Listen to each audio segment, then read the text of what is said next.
Gampang dari jurusan Pendidikan Ekonomi Fakultas Ekonomi dan Bisnis Universitas. Nah, pada kesempatan kali ini kita akan belajar mengenai ketenaga kerjaan. And let's study.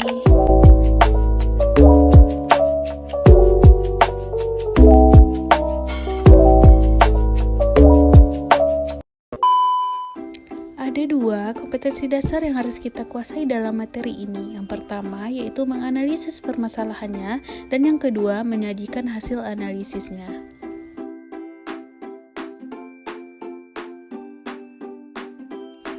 Pertanyaan pertama, apakah teman-teman tahu apa itu ketenaga kerjaan? Nah, jika belum tahu, mari kita bahas. Menurut Undang-Undang Nomor 13 Tahun 2003 tentang konsep ketenaga kerjaan adalah segala sesuatu yang berhubungan dengan tenaga kerja, baik itu sebelum, selama, ataupun sesudah masa kerja.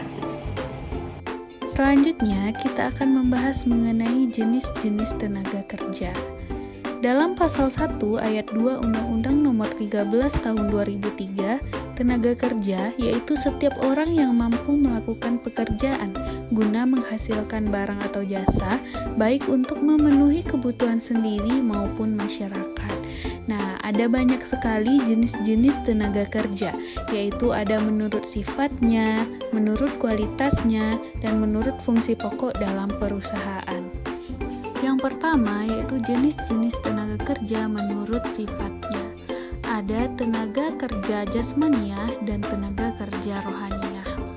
Tenaga kerja jasmaniah merupakan tenaga kerja yang melakukan pekerjaannya menggunakan tenaga fisik, contohnya sopir, montir, dan lain-lain. Kemudian ada tenaga kerja rohaniah, merupakan tenaga kerja yang dalam pekerjaannya lebih banyak menggunakan gagasan, contohnya direktur, konsultan, dan lain-lain.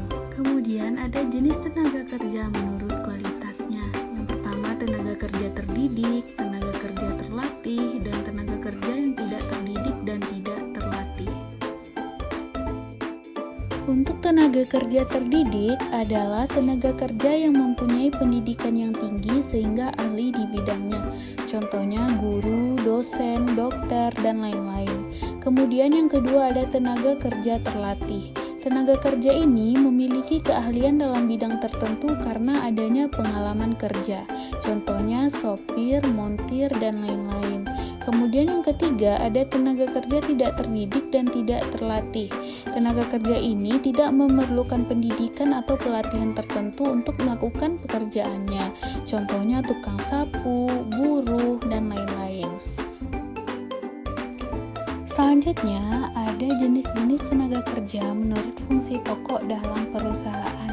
Yang pertama, tenaga kerja bagian produksi, kemudian tenaga kerja bagian pemasaran, dan tenaga kerja umum dan administrasi. Tenaga kerja produksi adalah tenaga kerja yang bekerja di bagian produksi. Kemudian tenaga kerja bagian pemasaran adalah tenaga kerja bagian pemasaran atau penjualan yang tugasnya itu mendistribusikan barang. Dan yang terakhir ada tenaga kerja umum dan administrasi. Tenaga kerja ini berhubungan dengan personalia, umum, dan administrasi. Selanjutnya, jenis-jenis tenaga kerja menurut hubungannya dengan produk.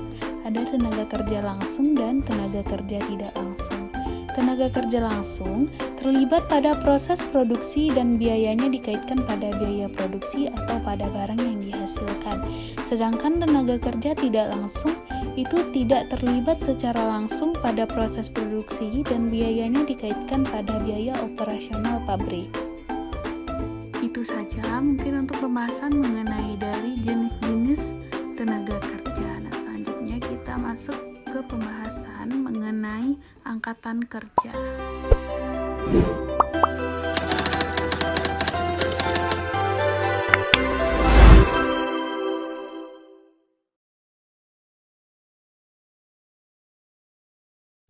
Angkatan kerja adalah penduduk dalam usia kerja, yaitu 15 tahun ke atas, baik yang sudah bekerja maupun yang tidak bekerja.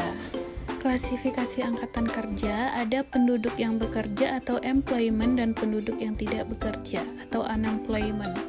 Faktor penentu jumlah angkatan kerja ada tingkat akses serta kualitas pendidikan yang masih rendah, pertambahan penduduk yang tinggi, dan tingkat kesehatan yang terhitung baik serta kondisi perekonomian yang buruk.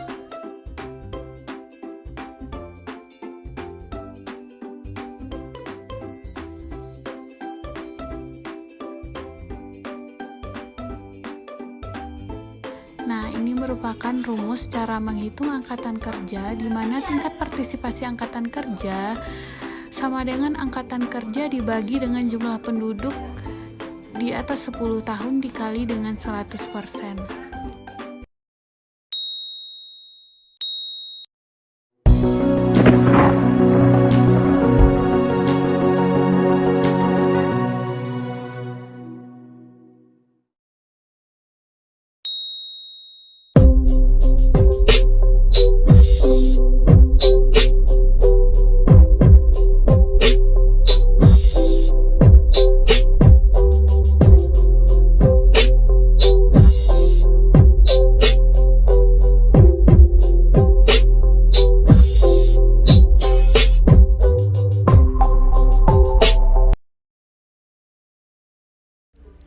Hubungan penduduk, tenaga kerja, angkatan kerja, dan pengangguran.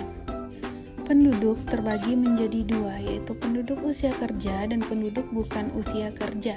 Sedangkan penduduk usia kerja terbagi lagi menjadi dua, yaitu angkatan kerja dan bukan angkatan kerja.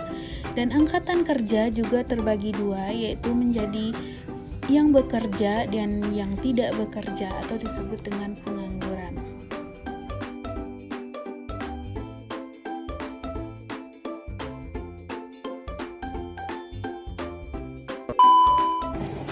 Nah, ini tentu saja materi pembelajaran yang dapat kita bahas pada kesempatan kali ini. Semoga video ini dapat bermanfaat dan dijadikan pembelajaran oleh teman-teman dan adik-adik sekalian. Saya juga memohon maaf apabila terdapat kesalahan kata dalam video pembelajaran ini. Dan saya akhiri dengan Assalamualaikum warahmatullahi wabarakatuh. Terima kasih dan